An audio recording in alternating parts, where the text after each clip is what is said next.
बहुत बड़ा विषय चल रहा है बोधगया का, और विगत कई महीनों से चल रहा है, लेकिन आज तक भी कोई ज्यादातर ये बोलने को तैयार नहीं है कि हाँ ये आंदोलन पहले हुआ है। लेकिन सच्चाई है, अब धीरे धीरे लोगों को पता लगने लगा कि 1991 में आंदोलन हुआ, वो 2005 में हुआ, 2015 में हुआ, 2009 में हुआ। तो अब धीरे धीरे एक सुनवाई पड़ती है किसी वीडियो में कि हाँ 1991 में 135 साल के आंदोलन में एक आंदोलन 1991 में भी हुआ है, और वो सुरेश साईं जी के नेतृत्व में हुआ है। ऐसा कहकर के लोग पीछा छुड़ा लेते हैं, जबकि मैं बार बार ये कहता हूं कि अकेले सुरेश साईं जी का वो आंदोलन नहीं था, उसमें उत्तरी भारत के बौद्ध भिक्षु भी प्रवेश कर चुके थे। उसमें भदंतानंद महाथेरो जी, ज्ञानेश्वर जी, भदंतानंद देव, भदंतानंद महाथेरो, भदंत प्रज्ञाशील और भदंत करुणाकर और भदंत सत्यानंद बुद्धगया, भदंत सत्यानंद अमरावती, और भी महाराष्ट्र, गुजरात, पंजाब, हरियाणा, छत्तीसगढ़, जहाँ के भी बौद्ध भिक्षु, वरिष्ठ भिक्षु थे, उन सभी ने कंधे से कंधा मिलाकर साथ दिया था। वो जब जाकर के आंदोलन सफल और सक्सेस हुआ था। और उस पहले आंदोलन की देन थी कि हमारी 1996 में पहली बार अंबेडकर क्राइट बौद्ध भिक्षुओं की committee Bodh Gaya management temple committee में बनी, और जिसमें 4 मेंबर बने। लोग ये कह करके छुड़ा लेना कि पहले आंदोलन में क्या दिया है, तो पहले आंदोलन के बदौलत 1996 से 2002 तक पहली कमेटी रही। और पहली कमेटी में जब 4 मेंबर कौन कौन थे, उनसे पूछ ले जाए तो शायद उनको नाम भी याद नहीं होगा। वो इसी वीडियो के माध्यम से जान पाएंगे कि पहली बार 4 मेंबर कौन बने थे।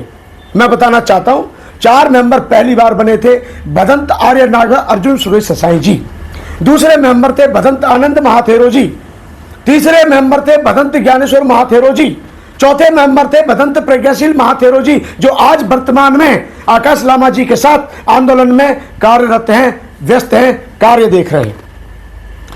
बहुत बार कहते हैं लोग कि आंदोलन पहला फेल हो गया, पहला आंदोलन बिक गया। ऐसा नहीं है, आखिर हमारी जीत तो होनी थी। हमने आंदोलन किया था, हमारा भिक्षु महासंघ ने आंदोलन किया था। पहली बार भिक्षु महासंघ जब 1991 में बना, तो आप सबकी जानकारी के लिए मैं बता देना चाहता हूं कि उसी आंदोलन, उसी भिक्षु महासंघ के तत्वावधान में एक कमेटी का निर्माण किया गया, जिस कमेटी का नाम रखा गया था अखिल भारतीय महाबोधि महाविहार मुक्ति आंदोलन समिति, जो आज तक चली आ रही है। और ये ताज्जुब की बात देखिए, 1991 की वो संगठन, 1991 की वो बनी समिति, आज तक उसमें दूसरा कोई फाट नहीं पड़ा। आज तक 2025 चल रहा है, 2025 तक भी अखिल भारतीय महाबोधि महाविहार बुद्धगया मुक्ति आंदोलन समिति उसका नाम है। लेकिन आज जो आंदोलन चला 12 मई से, जो 12 फरवरी से जो शुरू हुआ, उसमें आपने ये देखा कि अभी तो ज्यादा दिन भी नहीं हुए, अभी तो सफलता भी नहीं मिली, अभी से उसमें 3 से 4 और 4 से 5 और 5 से 6 टुकड़े हो गए। आखिर क्या आंदोलन ईमानदारी पर चलता है, आंदोलन जनमत को साथ लेके चलता है, आंदोलन सबकी भावनाओं का सम्मान करके ही चलता है। लेकिन यह सिद्ध करना 135 साल पुराना जो आंदोलन था, वो कभी आंदोलन हुआ ही नहीं, सिवाय अनागारिक धम्मपाल जी के बाद हुआ है, तो थोड़ा बहुत 91 में हुआ है। तो मैं आपकी जानकारी के लिए बता दूं, हमने अपना आंदोलन नहीं तोड़ा था, हमने अपना आंदोलन नहीं बेचा था। हमारा आंदोलन संगठन में रह के भी, वह कमेटी में रहने के बावजूद भी आंदोलन चलता रहा, और उस आंदोलन को लेकर के हम समय समय पर देश के तत्कालीन प्रधानमंत्री गणों से मुलाकात करते रहे। 2009 में तो मेरी मुलाकात हुई थी, और जैसा कि मैं बार बार कह चुका हूं कि 2005 में एक भव्य आंदोलन किया गया। 25 फरवरी 2005 को, 25 फरवरी 2005 में जो आंदोलन था, उसका दृश्य देखने लायक था। उसमें जो आज वर्तमान के मुख्य न्यायाधीश जी हैं, माननीय भूषण गवई जी, इनके पूज्य पिताजी RS गवई साहब उस समय राज्यसभा के मेंबर थे, वो उस कार्यक्रम में मौजूद थे। और हमारे पूर्व सांसद लोकसभा जोगिंदर कवाड़े जी, वो उस कार्यक्रम में मौजूद थे। दिल्ली के गणमान्य लोग, भारतीय बौद्ध महासभा, समता सैनिक दल, दिल्ली के अन्य संगठनों ने उसमें बढ़ चढ़ करके हिस्सा लिया था, और सभी ने भागीदारी निभाई थी, और सभी ने अपने स्तर पर व्यवस्था करने में अपना सहयोग किया था। हम कैसे भूल जाएं समता सैनिक दल के लोगों को, हम कैसे भूल जाएं भारतीय बौद्ध महासभा के लोगों को, हम कैसे भूल जाएं उन नेताओं को जिन्होंने हमारी आवाज को समय समय पर पार्लियामेंट में उठाया। एक आवाज थोड़ा ही थी, गांधी आजाद जी ने आवाज उठाई, ईशम सिंह जी ने आवाज उठाई, प्रमोद कुरिल जी ने आवाज उठाई, अमृत राजन जी ने आवाज उठाई, वीर सिंह सांसद जी ने आवाज उठाई। ये किस बात को लेकर उठाई थी आवाज? जो 1949 का काला कानून है, 1949 का जो काला कानून है, उसमें संशोधन की मांग नहीं, संशोधन को रद्द, उसको रद्द होना चाहिए उस कानून को। क्योंकि वो जो कानून है 1949 का, देश आजाद होने के बाद का और संविधान लागू होने से पहले का है। उस काले कानून का रद्द होना ही जरूरी था, यही बौद्धों के हित में था। और आज की बहुत से लोग कहते हैं कि अब धीरो ज्योति को आंदोलन याद आ गया, अब बनते आनंद को आंदोलन याद आ गया, अब दूसरे लोगों को आंदोलन याद आ गया। तो मैं आपको एक बात बता दूं, हम कभी झूठ नहीं बोलते और नेट तो बिल्कुल ही झूठ नहीं बोलता, गूगल तो बिल्कुल ही झूठ नहीं बोलता। 2005 को सर्च करके देख लीजिए, बुद्धगया मुक्ति आंदोलन आ जाएगा। 2009 का देख लीजिए, 2015 का देख लीजिए, उस पर सब क्लियर आएगा। और इसके साथ ही साथ हमारी जब 2015 का मैं एक सीन आपको बताना चाहता हूं, ये 2015 का आंदोलन था साहब, 2015 का आंदोलन था। ये भीड़ थी, 1 इंच जमीन नहीं थी जहां व्यक्ति खड़ा हो सके ठीक से, यानी बहुत बुरा हाल था पब्लिक को लेकर के। और 3-3.5 किलोमीटर रैली थी लगभग। और उस आंदोलन के बदौलत क्या हुआ जानते हैं आप? उस आंदोलन के बदौलत यह हुआ कि जो कंडीशन थी कि जो डीएम अगर एससी हुआ या बुद्धिस्ट हुआ तो उसको नहीं बनाया जाएगा, हमने कहा यह डीएम पद का अपमान है। तो डीएम पद का अपमान है, इस बात को रद्द किया गया और अब यह संशोधन कर दिया गया है कि अब डीएम कोई भी हो वो चेयरमैन होगा। पहले कंडीशन थी हिंदू सेक्रेटरी होगा। हमारे आंदोलनों के बदौलत यह क्लियर किया गया कि अब सेक्रेटरी बुद्धिस्ट होगा। और 2003 से लेकर के विगत यानी 96 से लेकर विगत अब तक सेक्रेटरी बुद्धिस्ट है, सेक्रेटरी बुद्धिस्ट है। यह हमारे आंदोलनों की देन है। हमने जैसा कहा, पूर्व प्रधानमंत्री जी, देश के सम्मानित डॉक्टर मनमोहन सिंह जी से हमारी भेंट हुई और बहुत बड़े अच्छे से मुलाकात हुई। उसमें भदंत प्रज्ञाशील जी, प्रेमी राष्ट्रपाल पूर्व सांसद जी जयवंत जाटव जी और भदंत प्रज्ञाशील महाथेरो जी, ये रामदास आठवले जी के द्वारा वहाँ मुलाकात की गई थी और उन्होंने हमारी बात को सुना था और उसमें भी कहीं ना कहीं हमें सफलता मिली थी। हम इस प्रकार से जब हमारे यहाँ रामविलास पासवान जी मुख्य अतिथि के तौर पर आए तो हमने भी उनको ज्ञापन भी दिया और उन्होंने भी पार्लियामेंट में आवाज़ उठाई थी। ऐसे बहुत सारे, सत्यनारायण जटिया जी से लेकर के तमाम लोगों के बीच में हमने अपनी बात रखी। हमने सत्या बहन जी से लेकर के, एक बार तो आप लोग ताज्जुब करेंगे, बुद्ध जयंती जो कालचक्र मैदान में मनाई जाती है, ये सत्यनारायण जटिया जी साथ है। सत्यनारायण जटिया जी के साथ में हमने मुलाकात की थी और बोध गया का विषय हमने रखा। हमारे जहन में बोध गया है, हमारे कण कण में बोध गया है, हमारे रोम रोम में बोध गया है। क्यों? क्योंकि बौद्धों की आस्था का केंद्र है और बौद्धों की आस्था का केंद्र है वो।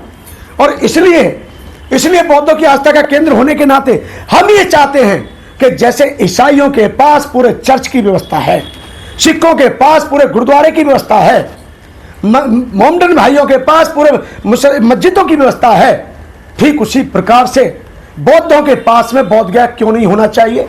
बोध गया पूरी तरह से बौद्धों के पास होना ही चाहिए। बोध गया का पूरा स्वामित्व बौद्ध भिक्षुओं के पास और भारत के बौद्धों के पास होना चाहिए। बहुत से लोग कहते हैं पहला आंदोलन बिक गया और सुरेश सिसाई भंते जी को ही बताते हैं कि उन्होंने आंदोलन किया था, तो इसका मतलब वही भी कहते, पर भदंत तो सुरेश सिसाई जी भी कहते। और सबसे बड़ी बात, आज भी उनका नाम लेके ही आंदोलन शुरू किया जा रहा है, आज भी आंदोलन उनके नाम पे ही शुरू किया जा रहा है, आज भी उनका नाम बाकायदा यात्राओं में दिया जा रहा है कि सुरेश सिसाई भंते जी के मार्गदर्शन में। क्यों भाई, आप बिके हुए आदमी को साथ क्यों लेके चल रहे हो? जब पता है कि यह आंदोलन बिक चुका था और बिके हुए आंदोलन में जो सेक्रेटरी रहे थे भदंत प्रज्ञाशील जी, फिर उनको आप साथ लेकर क्यों चल रहे हो? किसी को तो पता ही नहीं है कि लामा और परम पावन दलाई लामा जी में क्या अंतर है। अरे भाई, दलाई लामा जी एक परम पावन धर्मगुरु दलाई लामा जी हैं। ये जो लामा जी हैं, आकाश लामा जी, एक उपासक है, ये एक उपासक है। ये लामा जी एक सरनेम है, लेकिन ये उपासक है और वो एक धर्मगुरु है। पहले इतना लोगों को जानकारी हो जानी चाहिए। अभी तो कुछ लोग ये कहते हैं कि इस आंदोलन में एक बुद्ध प्रकट होने वाले हैं। किसी ने कहा है, मैंने सुना है कि अब बुद्ध आ चुके हैं और ये दूसरे बुद्ध हैं। तो मैं कहता हूं 28 में जब बुद्ध आ ही रहे हैं तो फिर बोध गया मुक्त क्यों कर रहे हो भाई? बोध गया मुक्त करने का फिर औचित्य क्या है? जब दूसरे तीसरे बुद्ध आ ही रहे, यानी 28 में यानी 29 में सम्यक संबुद्ध आएंगे, फिर तो महासम्यक संबुद्ध आएंगे। तो ये अनसरी बातें, बेकार की बातें, समाज को गुमराह करना, झूठ बोलना, ये ठीक नहीं है। हमने जब हमारी माननीय शीला दीक्षित जी मुख्यमंत्री थी दिल्ली की, हमने विधानसभा में भी आवाज़ उठवाई थी। चौधरी प्रेम सिंह जी के माध्यम से आवाज़ बहुत बार उठी थी। शीला दीक्षित जी, हमारी मुलाकात हुई कि मैडम हमारी बात को आप सोनिया जी तक पहुंचाइए, और सोनिया जी से भदंत आनंद महाथेरो जी कई बार मुलाकात कर चुके। ये हमारे मुकुल वासनिक जी केंद्रीय मंत्री थे। तब हमने उनसे कहा था कि ऐसा है उपासक जी, इस आवाज़ को आप उठाइए। उन्होंने इस बात को सीरियसली लिया वैरायटी दी। मध्य प्रदेश और member national commission for scheduled caste, ये बहुत सारे लोग थे। चेरिंग नामग्याल सानू, चेरिंग समपेल, इस्पालदेस एंगमो, लामा लोंगजांग, लामा छोसपेल जोतपा। ये लड़ाई एक की नहीं है, ये लड़ाई सबकी है। ये लड़ाई हर उस भारत के बौद्ध की है जो बुद्ध में आस्था रखता है।